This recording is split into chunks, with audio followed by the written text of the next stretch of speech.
everyone. Good morning, good afternoon. Um, I'm Nitin Jain from the Department of Leukemia at MD Anderson Cancer Center in Houston.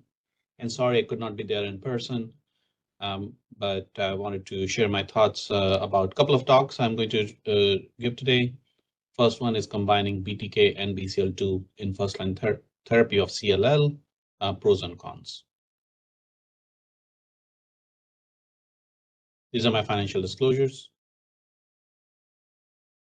So as you're aware, the treatment of CLL has undergone a major revolution in the last couple of decades, more so in the last 10 years. As you can see from the slides here, there was a major advance in the field of CLL with the introduction of BTK inhibitor. Initial one was ibrutinib. Now we have acalabrutinib and others approved. BCL2 inhibitor of venetoclax, and then CD20 antibody obinutuzumab.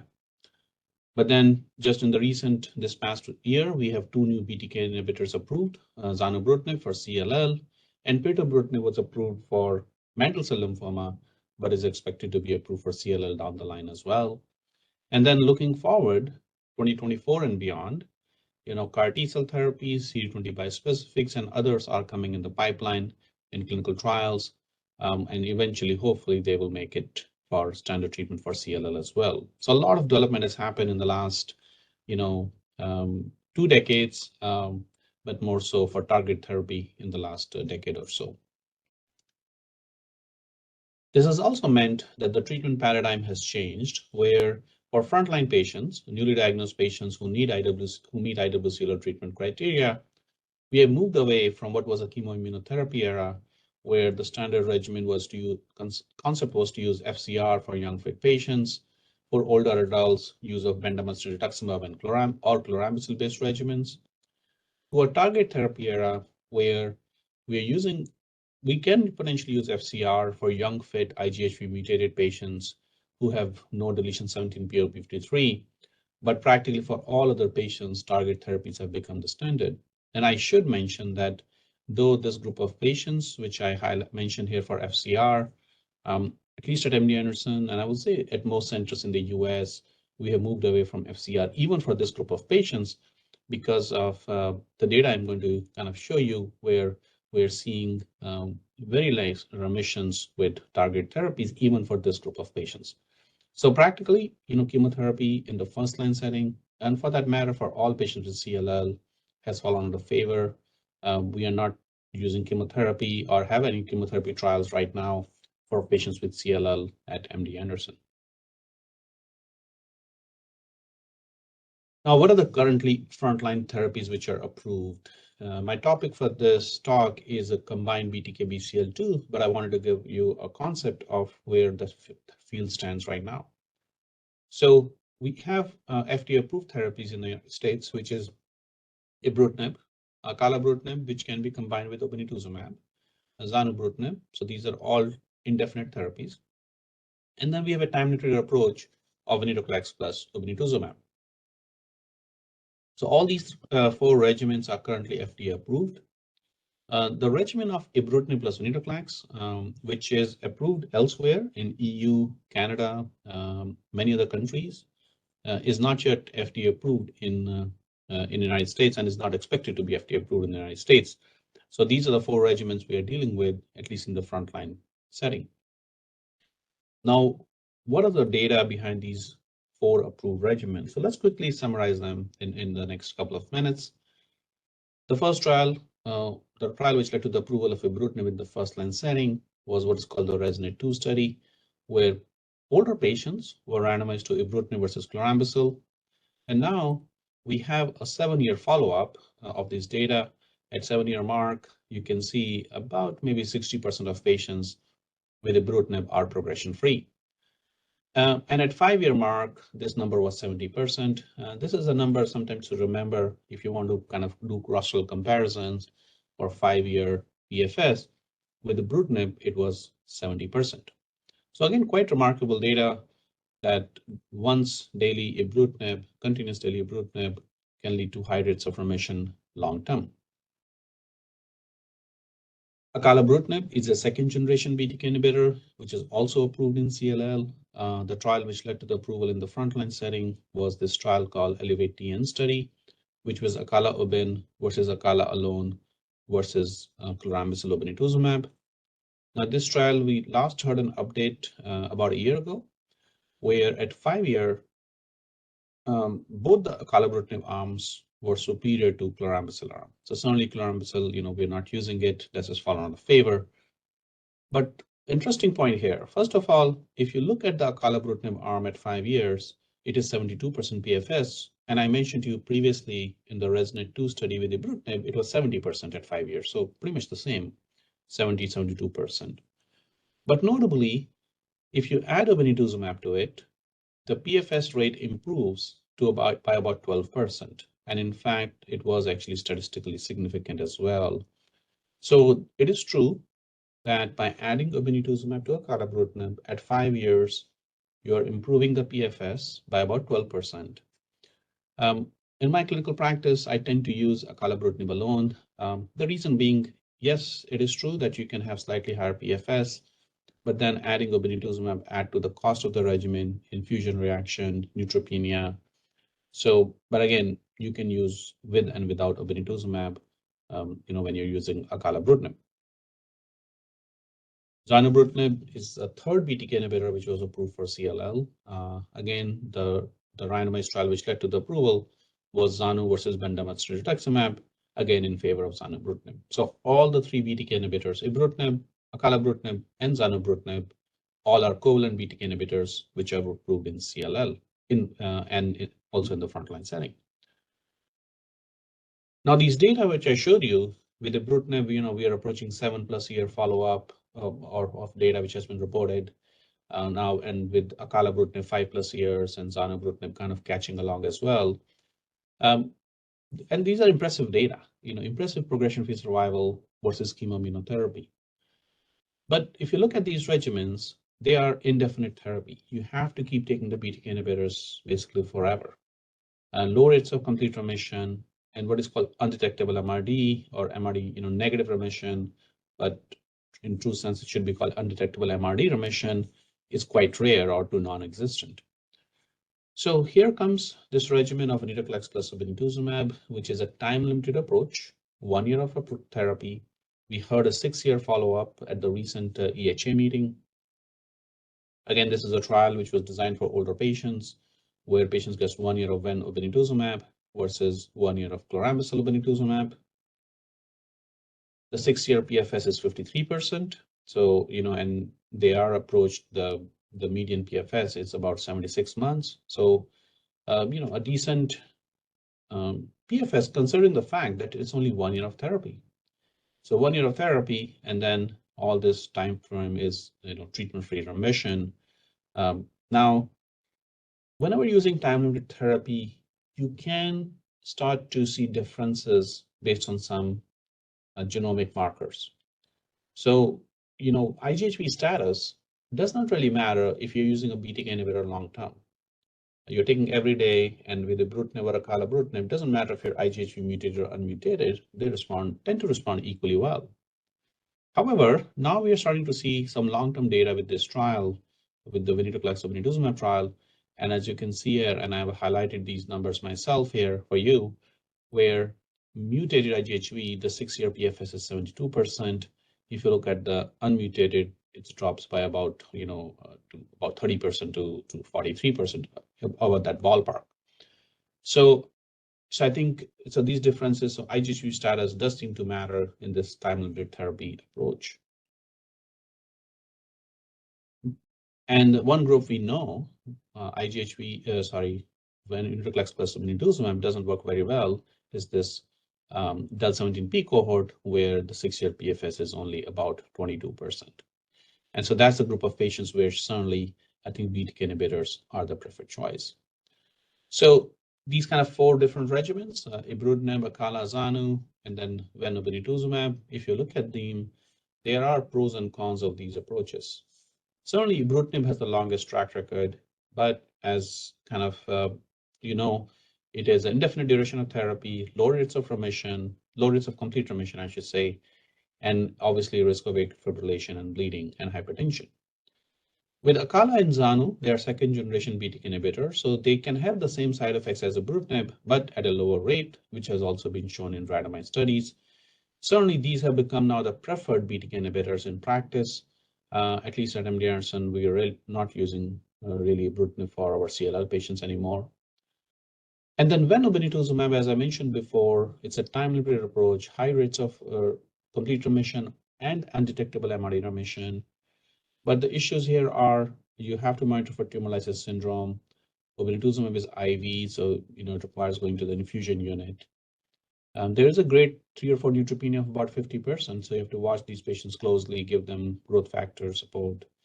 And as I mentioned, lack of durable remissions for these patients with del17p53.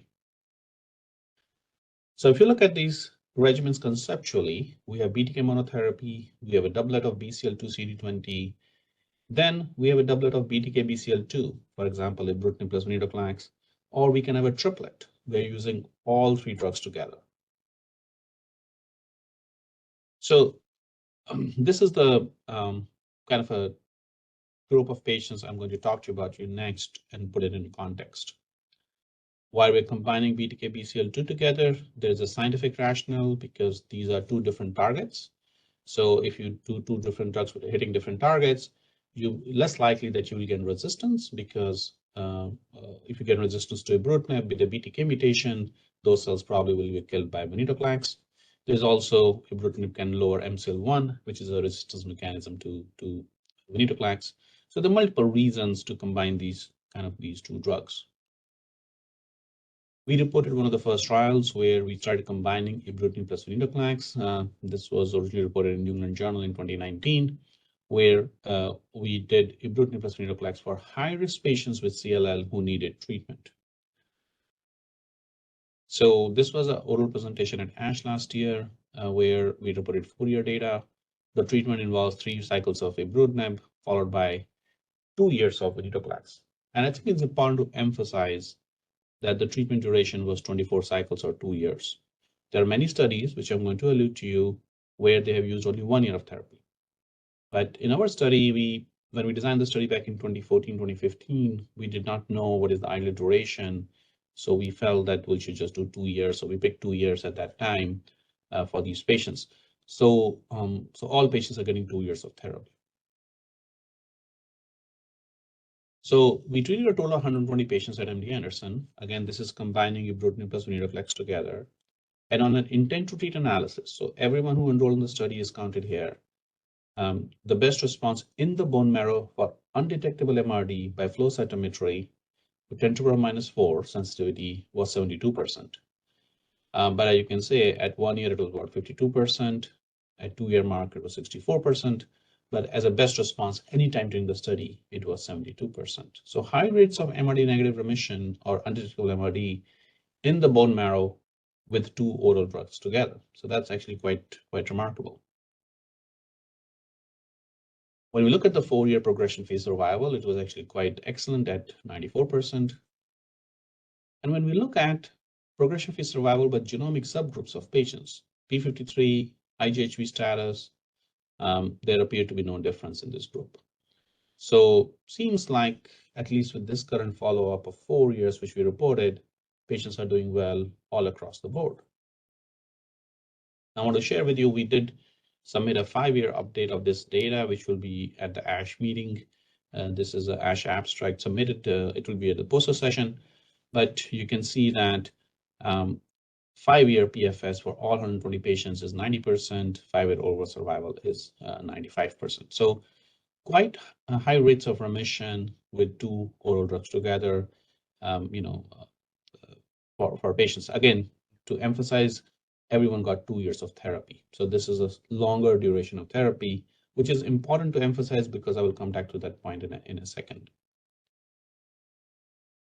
So that was MD Anderson study, but there is a larger study called Captivate study, which is an international study, which had kind of a similar treatment design, ibrutinib followed by ibrutinib plus venetoclax. There were different kind of randomizations done.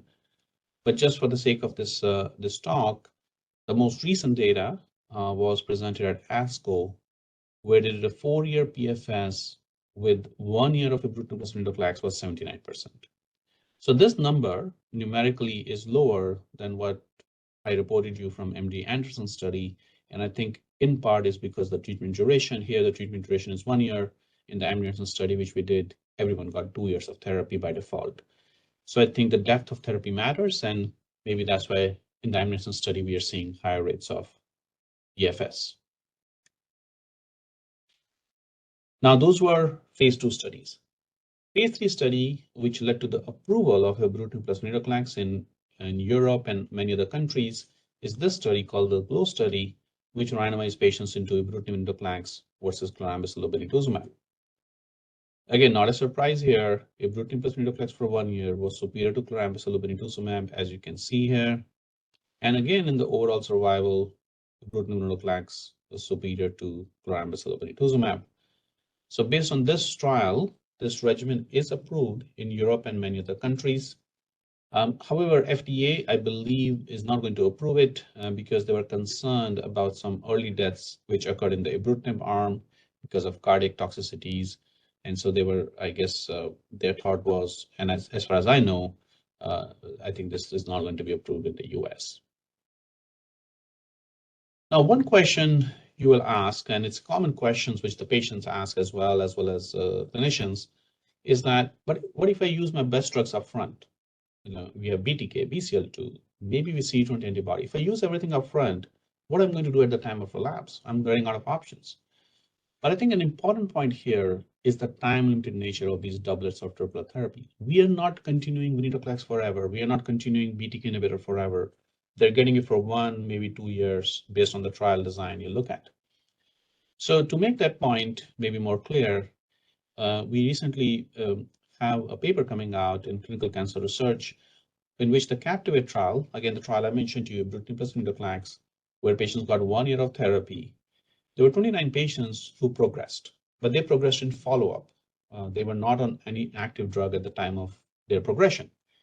And basically no patient who had an available sample developed resistance mutation at the time of relapse. But again, as I said, they were not taking ibrutinib or venetoclax at the time of relapse. And when they relapsed, they didn't have a resistance mutations and retreatment works.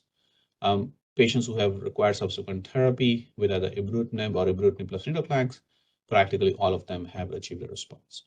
So you can retreat these patients. You do not get resistance when you progress in the off therapy phase. And I think that's an important point to remember about these doublets and triplets because these are time-limited nature of these drugs.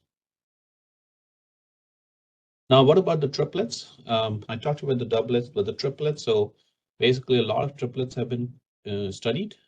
Basically, ven plus obinutuzumab is your backbone, and then you add your favorite BTK inhibitor like ibrutinib, acalabrutinib, or zanubrutinib. Multiple publications have been done. I will share with you a few recent ones. So this is ibrutinib and obinutuzumab, specifically for del17p53 patients. So this is a trial, high-risk patient population. Let's give the 3 best drugs regimen together and see what happens. So they, again, all these patients had high-risk genomics. And it looks like the 3-year PFS was about 80%. Now, one thing to caution here will be that it looks like after the therapy stops, there are patients who are starting to relapse here. So I think we have to watch these patients a bit more closely to see whether this triplet, a time-limited triplet, could really work for these high-risk patients. Another important point which the authors mention is that if you have a TP53 mutation alone, they seem to be doing really well with this triplet. It's the group which has deletion 17p, which is kind of the more relapses. So I think this is an important data, and I think hopefully we'll see some longer follow-up of this data as well to see what happens at 4 or 5 years down the line. Matt Davids at Dana-Farber, they have been doing acalabrutinib triplet, so acala, ven, obinutuzumab. This is the trial design. Again, all the trials start with a similar kind of a concept where you start with acala and obin, and then you add venetoclax. Important point for this trial is that they purposefully enriched for TP53 aberrant patients, and as you can see in the blood or the bone marrow, with this triplet of acala, ven, obinutuzumab in the frontline setting, you're seeing high rates of MRD negative remission. And zanubrutinib is not far behind. Zanubrutinib also has a triplet in a phase 2 study, Zanu, Obin, and venetoclax, which again is showing high rates of remission in about 50 patients they have studied. So kind of the data I showed you, I think it's easy to kind of think of this as all these regimens, whether it's venetoclax plus obinutuzumab or ibrutinib plus venetoclax, or many of these triplets I discussed with you, are leading to high rates of MRD undetectable remission in the bone marrow as well as blood.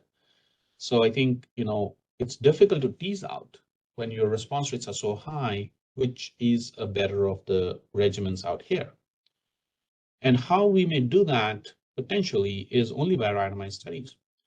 So I list here the randomized studies in the frontline CLL, which are currently ongoing. And I tried to be as comprehensive as possible. But I also now highlight to you the doublets and the triplets regimens, which are part of randomized controlled trials, several arms. And as you can see here, some of these trials will be very informative when they get reported. For example, acala-ven versus acala-ven, so doublet versus triplet compared to chemotherapy. CLL-17 study, which is comparing ibrutinib to Vengi versus venibrutinib. MAGIC study, which is comparing Vengi to Ven-Acala. And then CLL-16 and 18 studies, which are also using combinations of doublet versus triplet, and also introducing pirtobrutinib, which I'm going to talk in my next talk, also coming in a fixed duration combination in the frontline setting. So I think once these trial results hopefully are available to us in the next couple of years, some of these trial results, that will help us better decide between doublet versus triplet versus monotherapy, like for example, ibrutinib here. We're starting to see some of the data already. So this is the CLL-13 trial, which randomized younger patients to 4 different regimens of chemotherapy, Ven-R, Vengi, and Ven-ibrutinib and obinutuzumab. And here, at least this follow-up, there was no difference between Vengi versus addition of ibrutinib. And kind of a similar data we showed from the Alliance trial, which was reported at ASCO, which randomized patients into ibrutinib obinutuzumab versus ibrutinib obinutuzumab venetoclax. So the doublet of ibrutinib obinutuzumab, again, no difference so far. So again, important point here is that only the randomized studies can try to tease these differences out. My second to last slide here. At MD Anderson, we have embarked on a frontline triplet of pirtobrutinib, which is a 3rd generation BTK inhibitor, with ven obinutuzumab. This is an ongoing study at MD Anderson right now. I just wanted to kind of show you the schema. We have currently enrolled 40 patients in the study, and we hope to report the first data at the EHA or ASCO meeting next year. So my concluding slide, I think, what is the ideal frontline therapy? BTK inhibitors are approved, BCL2/CD20 antibody are approved, and these 2 regimens are widely used. The BTK BCL2, so especially venetoclax plus ibrutinib, I think it is approved in EU, not in the US. It is a time-limited all-oral combination therapy, so it's logistically easier. I think if you look at the data, all genomic subgroups appear to be appropriate to be considered for this. However, I think for del17p53, I think I would urge a bit of a caution, and we need to see more. There are other combinations which are coming with zanubrutinib, with acalabrutinib, with venetoclax. Also, there are other BCL2 inhibitors in development. For example, sonrotoclax, which is by BeiGene, lisafdoclax, which is by another company. So I think there are different BTK and BCL2 inhibitor beyond venetoclax are coming along in phase 3 studies as well. And then only the randomized studies, I think, can clarify the role of triplet regimens. So I would like to thank you very much for listening to my talk, and I will be happy to take questions in the Q&A session. Thank you.